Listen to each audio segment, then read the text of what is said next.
प्रेरणादायी व्यक्तिमत्वाचा वारसा त्यांची कन्या श्रुतिका पवार यांच्या माध्यमातून आपल्याला पाहायला मिळते. ही दिलेली संस्कृती आहे. वाट चालावी पुढे असा प्रबंध ज्याने निर्माण करावा, असा संगीतातला प्रबंध आनंदजी मोरे यांच्या माध्यमातून ही संस्कृती जपण्याचं काम खऱ्या अर्थाने या संगीत साधनेच्या माध्यमातून केलं जातं.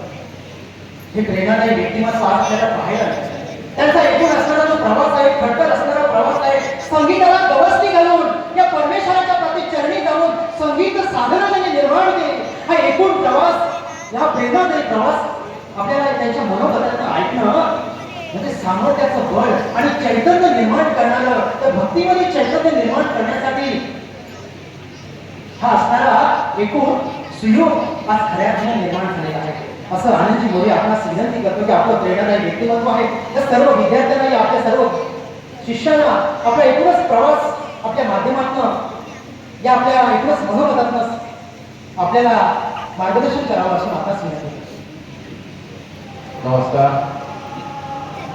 विद्येचं आराधदैवत विघ्नहर्ता गणपती गजानन, सरस्वती माता, अखंड महाराष्ट्राचं दैवत छत्रपती शिवाजी महाराज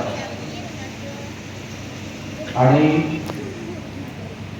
पंढरीचा विठुराया, ज्यांच्या गजरात पूर्ण पंढरपूर ते आळंदी, पंढरपूर आणि जगत ज्यांच्या प्रेमात पडले असे संत माऊली ज्ञानेश्वर तुकोबारायांना आणि आमच्याकडे नामदेव महाराज यांना वंदन करतो.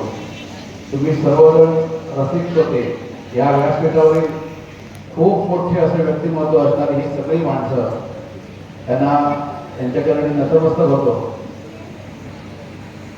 आणि या जगदंब संगीत विद्यालयाच्या गुरुपौर्णिमा या कार्यक्रमानिमित्त सर्वजण आलेले पाहुणे असतील, विद्यार्थ्यांचे वडील, पालक, विद्यार्थी, या सर्वांना धन्यवाद देतो.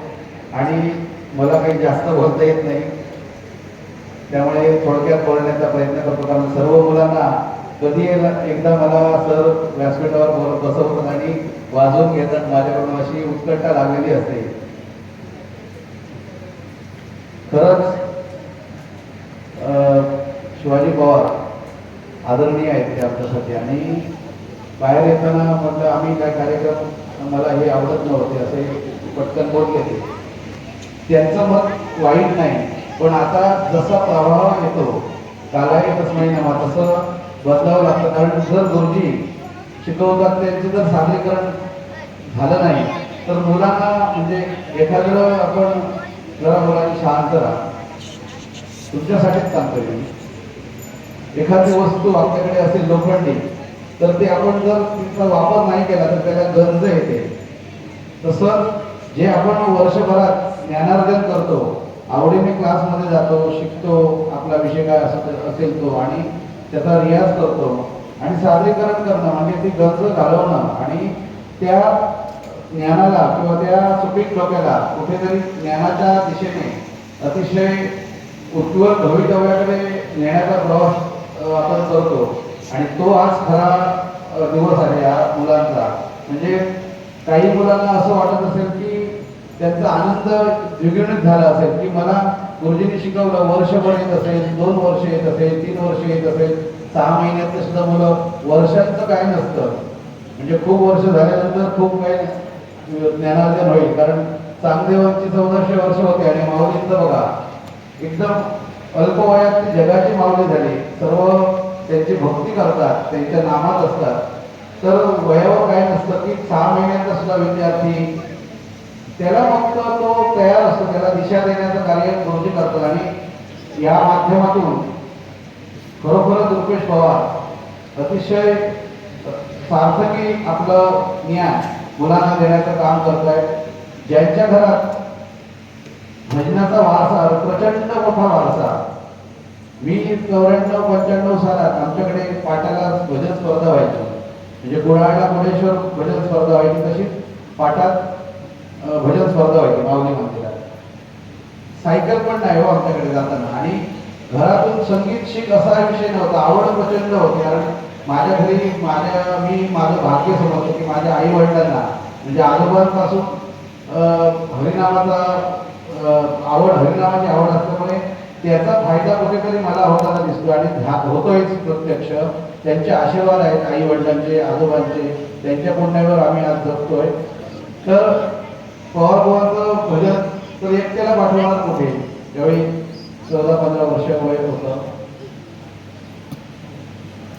चालत आम्ही गेलो, बॅटरी पण नव्हती त्यावेळी.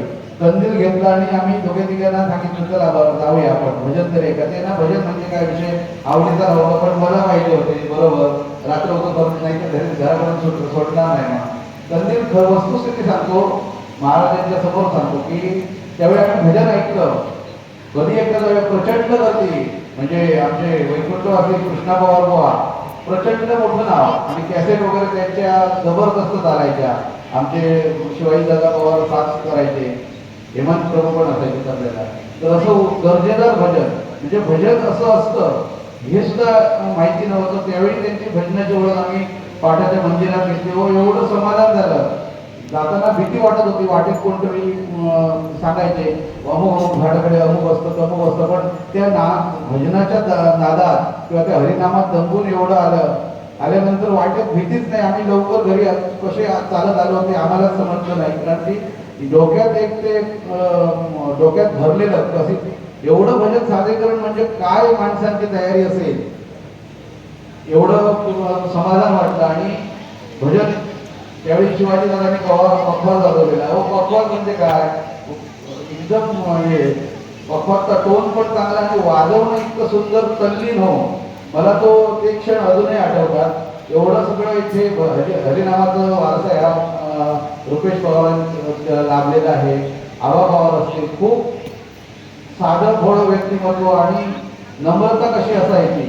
माणसाकडे कला जरी असली तरी नम्रता कशी असावी ही या पवार कुटुंबाकडून शिकण्यासारखी आहे आणि आम्ही ती थोडीफार शिकण्याचा प्रयत्न केला. मला वारंवार सांगायचं की तुम्ही कार्यक्रमाचे उद्घाटन घ्या बाबा. मला खरोखरच अशा मोठेपणाची भीती वाटते की आपण लहान आहोत ना, लहान राहून जगायला खूप आनंद होतो. मोठेपणात जाऊन काय करणार. संगीत क्षेत्र हे मोठेपणाचं नाही, आपल्याला येतं ते मोठेपण, पण तो एक गैरसमज आहे आपला, गोड गैरसमज.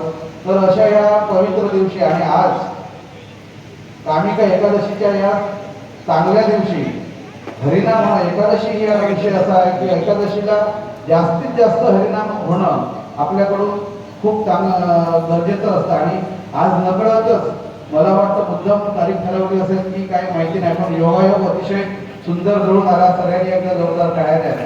आता हातात खाऊ आणि फक्त थांबा. तर असा हा सुवर्ण योग आज काय आहे, जे चांगलं आहे ते चांगलंच होतं आणि त्याला दिवस पण तिथी न काढता सुद्धा दिवस येतो. त्यामुळे खूप बरं वाटतं. सर्व मुलांना किंवा मुलांच्या पालकांना मी आदराने नमस्कार करतो. तुम्ही एका चांगल्या ठिकाणी चांगल्या क्लासमध्ये म्हणजे जगदंब संगीत विद्यालय आमचे रुपेश पवार कधीही मोठेपणात न जाणारी व्यक्ती. आता तो माझ्यापेक्षा लहान आहे, तरी मोठा आहे, पण लहानपणापासून बोलायची सवय झालेली आहे. त्यांना कोलगावला भजन स्पर्धा होती, सगळे मोठे दिग्गज भजन स्पर्धा एक वेळा नॉनस्टॉप झालेली. त्यावेळी 9वीत मला वाटतं असेल, हाफ पॅन्टवरच भजन वाजवलेलं रुपेशने. आम्ही पण त्यावेळी साजरी करणारा होतो. एवढ्यापासून की ते आमची ओळख आहे. तुम्हाला गुरु त्यांच्या विद्यार्थ्यांना वाटेल आमच्या गोष्टींचं हे केले नाव तसं उल्लेख, पण प्रेम आहे ते, मोठेपण नाही. मी त्याला अरे म्हणणार म्हणजे मोठेपण नाही, ते प्रेम आहे आमचं. आणि ते अतिशय खूप वर्षापूर्वी आम्ही साथ संगत करायला जायचो नातूबुवांबरोबर. त्यावेळी ही दोन्ही जोडी म्हणजे आदरणीय कृष्णा पवार आणि शिवाजी पवार खूप ठिकाणी आम्ही म्हणजे झोपणं उठण्यापासून आम्ही मुंबईपासून वगैरे जायचो. त्यावेळी एकत्र असायचे, विचार पटायचे, अजूनही विचार पडतात. अजूनही आम्ही बऱ्याच वेळेला कीर्तनाला साथ करतो. कुडाळसारख्या ठिकाणी 13-14 वर्ष आम्ही एकत्र साथ केली आहे कीर्तनाला. एवढं आमचं भाग्य आणि आमचं प्रेम आहे कुडाळच्या कीर्तन महोत्सवात, अजूनही चालू आहे.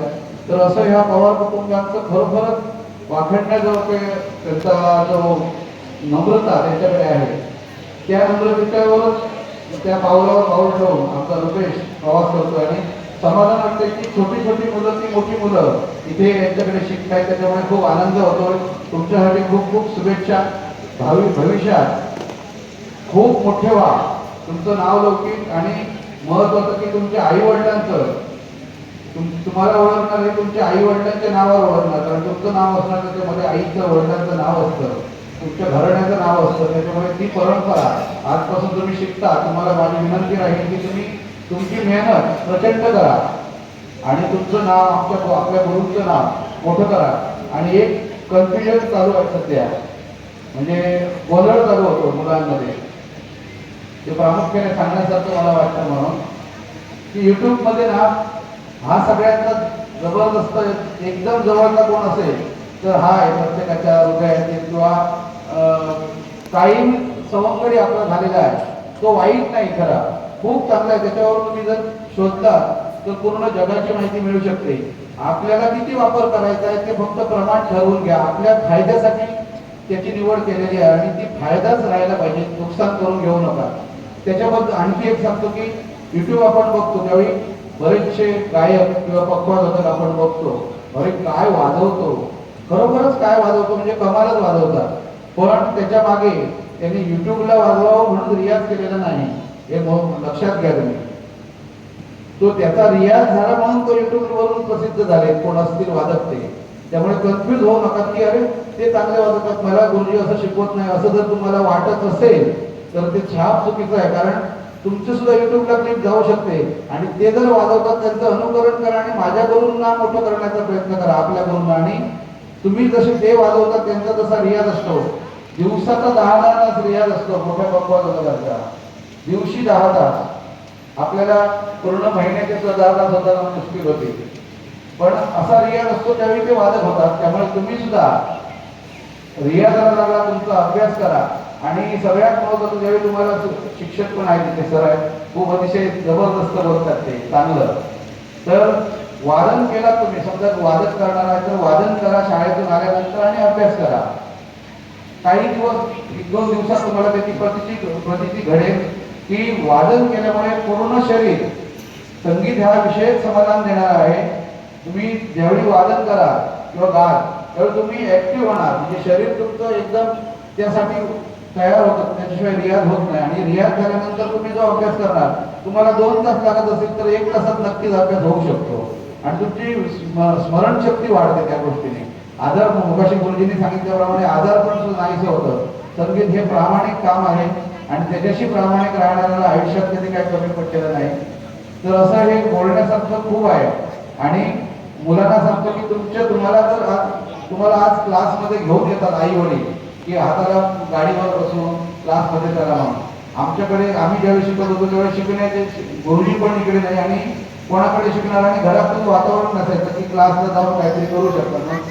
आम्ही शाळेत आमचा तसं नव्हतं, पण ह्या गोष्टीत भयंकर आवड, जीवापेक्षा आवड, खूप प्रसन्न भोगण्यासाठी. आणि आजपर्यंत भगवंताच्या कृपेने, माझ्या आई वडिलांच्या आशीर्वादाने ह्या संगीत क्षेत्राची मला सेवा करता येते, याचाच माझा खूप आनंद आहे वाटतो मला. आणि मोठेपणे पण वाटतं. त्याच्यामुळे मोठेपण माझ्या अजिबात नाही आणि मला ते आवडत नाही सर. पण तुम्ही सर्वांनी जो मोठेपण दिला मला आणि आदराने इथे बोलवला त्याबद्दल खरोखरच म्हणजे मला सुद्धा कल्पना नव्हती मला एवढे तुम्ही ओळखत असाल. परंतु भगवंताची कृपा खरोखर आहे आणि ती सर्वांवर राहो. तशीच मुलांना सांगतोय की आई वडिलांवर, तुमचे देव आई वडीलच आहेत आणि आई वडिलांपेक्षा मोठा पण नाही. म्हणून कुंडलकाने सुद्धा भक्ती केली, ती वडिलांची भक्ती करताना पांडुरंग प्रसन्न झाले आणि फक्त वीट दिली की त्याला सुद्धा आई वडिलांचा विसर पडू नये, सेवेत खंड पडू नये म्हणून वीट टाकली आणि त्या विटेवरती पांडुरंग उभे आहे. आपण बघतो चित्र, तुम्हाला माहिती असेल. आणि इकडे ह्या वातावरणात तर खूप सांप्रदायिक वातावरण आहे, सगळे मोठी मोठी माणसं आहेत व्यासपीठावरील. मी जास्त बोलणं मला बरोबर वाटत नाही. त्यामुळे मुलांना आदराची विनंती आहे की तुम्ही मोठे व्हा आणि आई वडिलांना विसरू नका, मोठे झाला तर. आणि आई वडिलांना जो विसरत नाही तो खूपच मोठा होणार. आता सुद्धा बघा रुपेश पवार आणि त्यांचे वडील इथे बसलेले आहेत. मला खूप आनंद वाटतो कारण माझे वडील असताना कार्यक्रमात नेहमी यायचे. आता ते नसल्यामुळे येऊ शकत नाही, पण त्यांचं कृपाछत्र आशीर्वाद माझ्या पाठीशी आहे. तसेच ते तुमच्या आई वडिलांचे, तुमच्या फॅमिलीचे, तुमच्या ज्या वातावरणात किंवा ज्या भूमीत पवित्र भूमिका आहात ती माणगाव भूमी परमपूज्य टेंबे स्वामींची भूमी मानली जाते. दत्त मंदिर आहे आणि इथे सगळा मोठा वारसा आहे या भूमीला.